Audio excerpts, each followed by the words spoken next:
Hello mga kabibig! Welcome back sa ating bago YouTube channel. Ito ang pinakamaingay na YouTuber. Ito na ang ating pag-uusapan ngayon. May isang vlogger na kung saan binulgar si Martin Romualdez sa mga binabayarang content creators at meron pang na-mention na politiko ba to? Oy?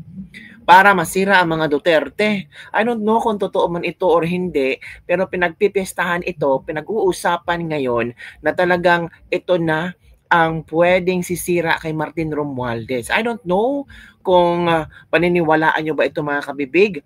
On the other hand, mga kabibig, nagkasagutan si Congressman Paulo Marcoleta versus PCO Chief kung saan they discuss about mga bayarang vloggers at reactors na pinupunduhan ng PCO. Totoo kaya ito kabibig? So ang una nating panonoorin itong vlogger na kung saan binulgar kung paano magbayad si Martin Romualdez at minabayaran pa niya ang mga sisikat na mga content creators para lang daw di umano masira ang mga Duterte. Let's watch this video kabibig ha, at kayo na bahalang maghusga kung may katuturan ba itong sinasabi ng vlogger na ito kabibig. Talagang na-shock ako, ito na kabibig ha. Ito kasi pinost ni I am Sean Wayne ay galing daw kay Boss Dada. Tapos kami pampapatawag dahil funding daw kami ng Narco at Pogo. Kayo pala ang dapat sinalang sa Tricom At ang totoo sila pala nagfa-fund na mga vlogger. Maraming beses na namin narinig about dyan. Hindi lang kami nagsasalita pero ito malakas ang loob niya. Lapit ka kay Senator Marcoleta para magkaroon ng investigasyon about dyan. Ito na ako bigo. Ito mga sasabihin ko ngayon, ikakapama ko. Pag ako namatay, Romualdez, siya may kasalanan nito. Yung tatakbong Pangulo ng 2028, huwag nyung iboto yan. Ayan, sasabihin mo na lahat. Ang dalamay niya, sila Erwin Tulfo, Toyo, Rendon, Nico David, Makadago, at iba pang mga tao.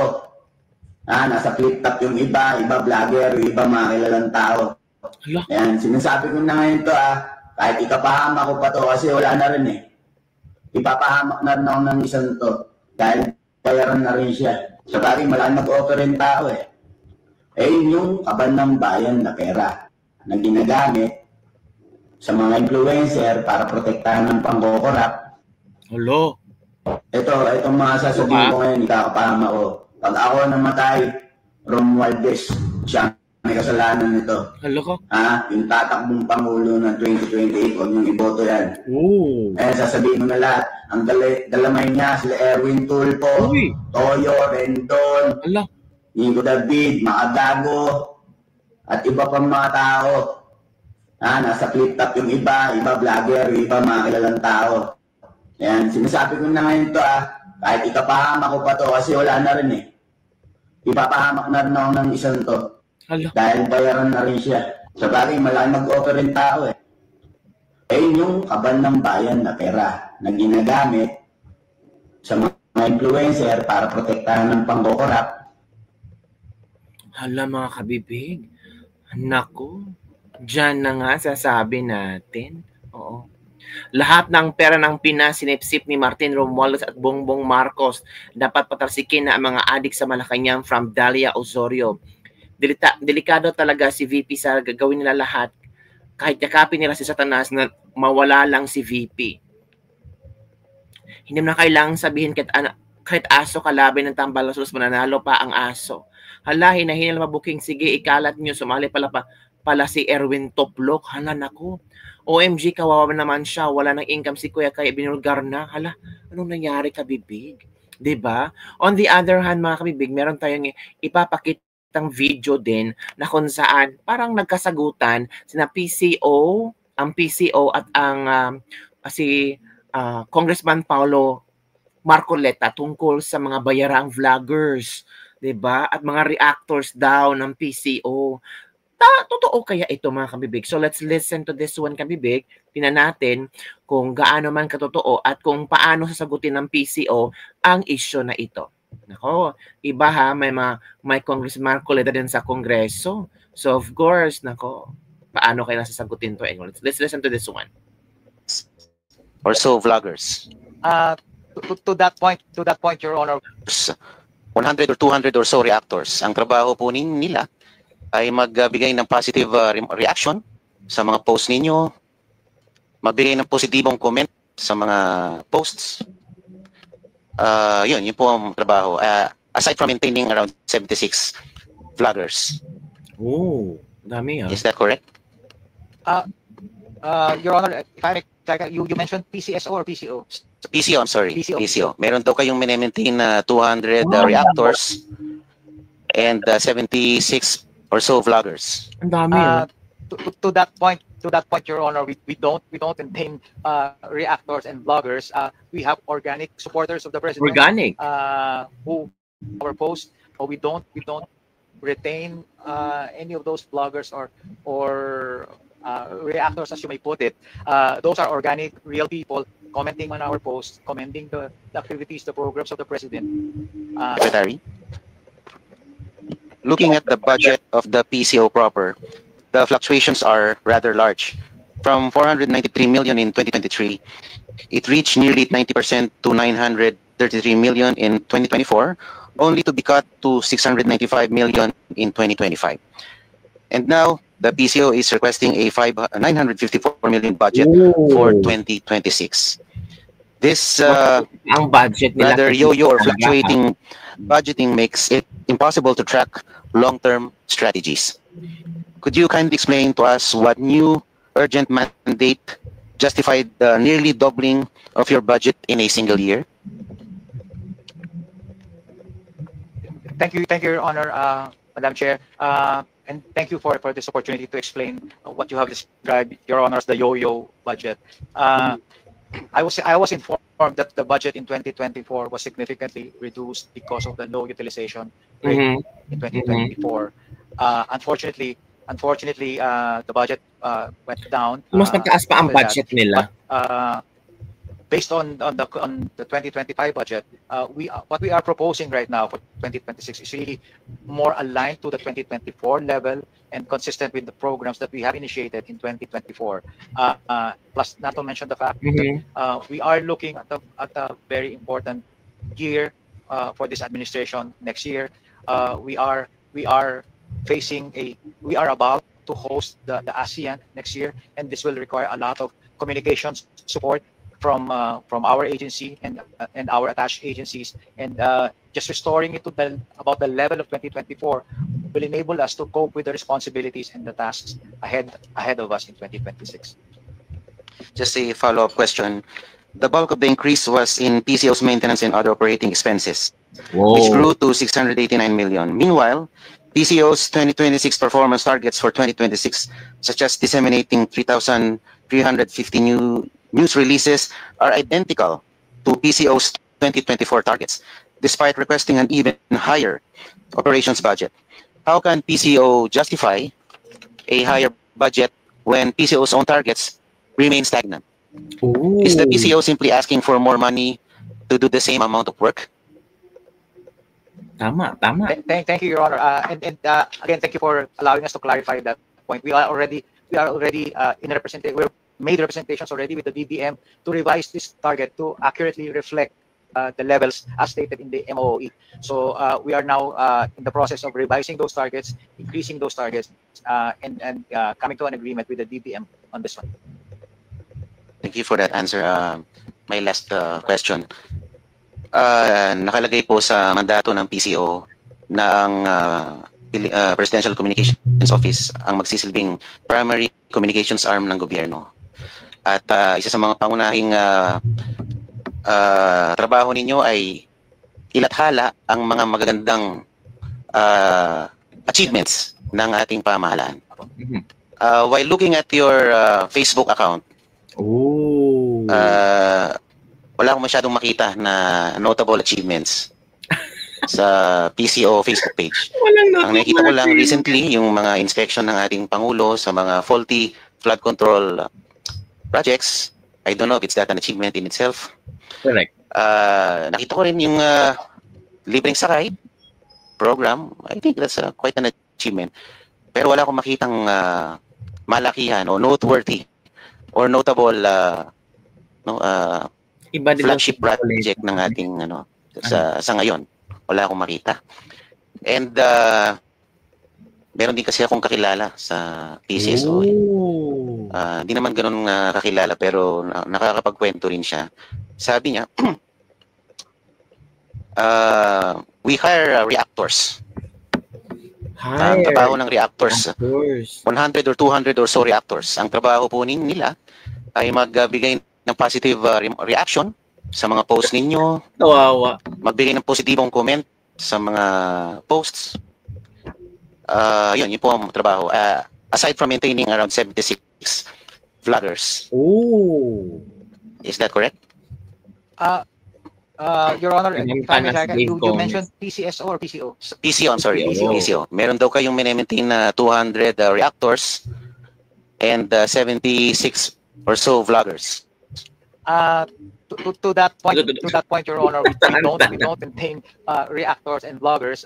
We have organic supporters of the president. Organic. Who comments on our post, but we don't retain organic pero naka-lock profile. Or reactors, as you may put it. Organic, those are organic yung friends. people commenting on our posts, commenting the activities, the programs of the president, and they are by no means employed by us. Taliwas po ang aking impormasyon na natanggap. Ito po ay binabayaran itong mga reactors natin ng 7,000 a month. Wow. Para magbigay ng magandang 7,000 a month?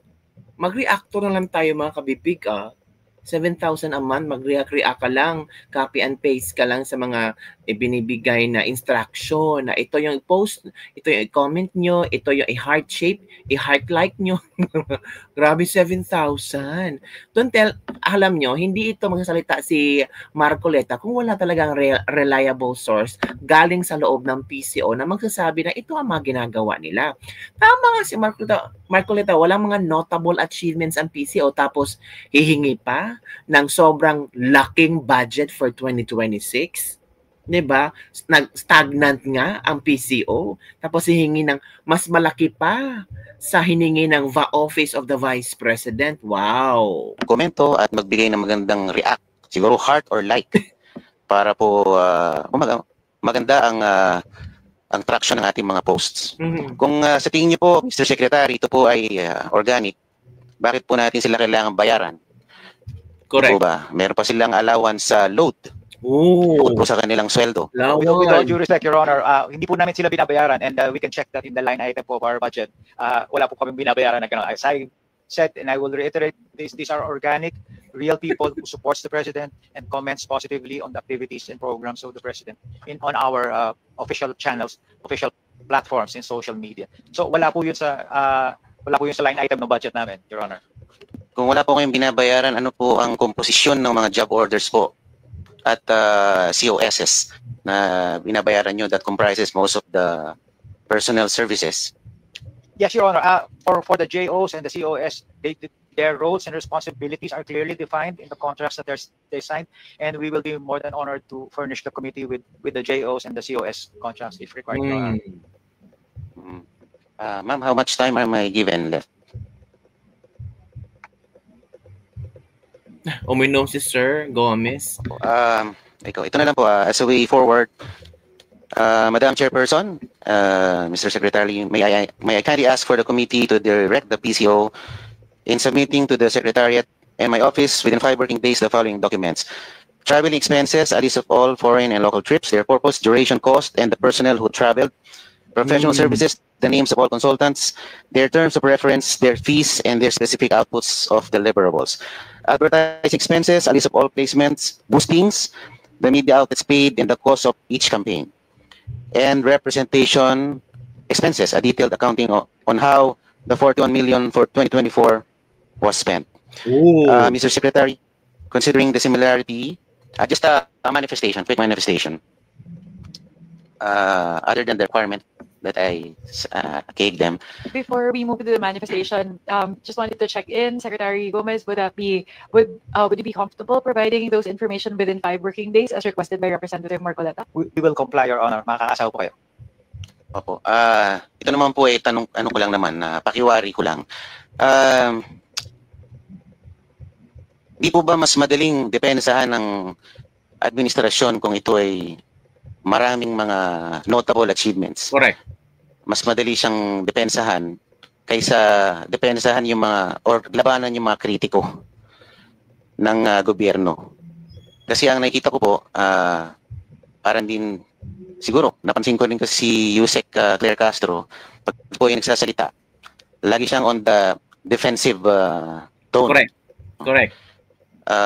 Sa akin, rather than showcasing the landmark achievements of this administration, the PCO is reduced to just defending the administration from the harsh critics. Hindi po ba mas magandang kung gagawa tayo ng maganda para sa ating bansa, tulad ng sinabi nyo, Secretary Dave, mas maging organic ang mga taong dedepensa sa ating Pangulo at sa ating pamahalaan kung gagalingan natin ang ating pagganap, ang ating tungkulin sa ating gobyerno. So, sana naman po bukas o mamaya wala akong matanggap na PCO-sponsored attack. Dahil inaasahan ko na to. Kaya lang, mag-ingat lang po ang mga kinaukulan dahil baka kayo ay liable din sa cyber libel. So, pag-aralan nyo rin po. Yun lamang po. Sana mag-focus mo kayo sa paglalahad ng mga notable achievements ng ating administrasyon rather than resorting to attacks from our critics. Mas maganda yun na taong bayan na mismo ang dumedepensa sa ating Pangulo. Yung lamang po. Maraming salamat. Madam Chair, if I may respond to the manifestation, thank you, Madam Chair. I would just like to assure Your Honor that as I pointed out earlier, when I assumed this role 6 weeks ago, that I am committed to what I call my 3 Ps minus 1. I'm here to communicate and socialize only the programs and policies of the President minus the politics. And that will continue to be the focus of while I continue to hold this role in the administration. Thank you very much, Your Honor. There you go, Kabibig. Narinig natin ang magaling namang sumagot si Dave Gomez, no. Sana matugunan niya ang mga hiningi ni Congressman Marcoleta at yung request niya sana walang mga PCO, mga attackers. So nang Kabibig, ang ating latest lebag-lebag for the day. Ano sa palagay niyo? Maniniwala ba kayo sa isang vlogger na kung saan sinabi niya na si Martin Romualdez ang nagbabayad ng malalaking tao? Dinamay pa ang pangalan ni Senator Erwin Tulfo, no, di ba? So, kayo nang bahalang humusga, kayo nang bahalang mag-comment below kung maniniwala ba kayo. Pero, I like how Congressman Marcoleta and Dave Gomez debate answer and questions kasi mas klaro, mas mas tama ang sinasabi ni Marcoleta na mas mabuti na inathala niyo sa Facebook fanpage niyo mga notable achievements sa PCO. Hindi yung mga defensive kayo, parang kung ano ang mga sinasabi ng bashers, inaatake nyo rin yung bashers. So, mahirap at hindi maganda. Mas lalong magbubomerang ito kay Pangulong Bongbong Marcos. Yun ang Kabibig. Don't forget to like, subscribe, and share this video. Bye everyone. See you next time.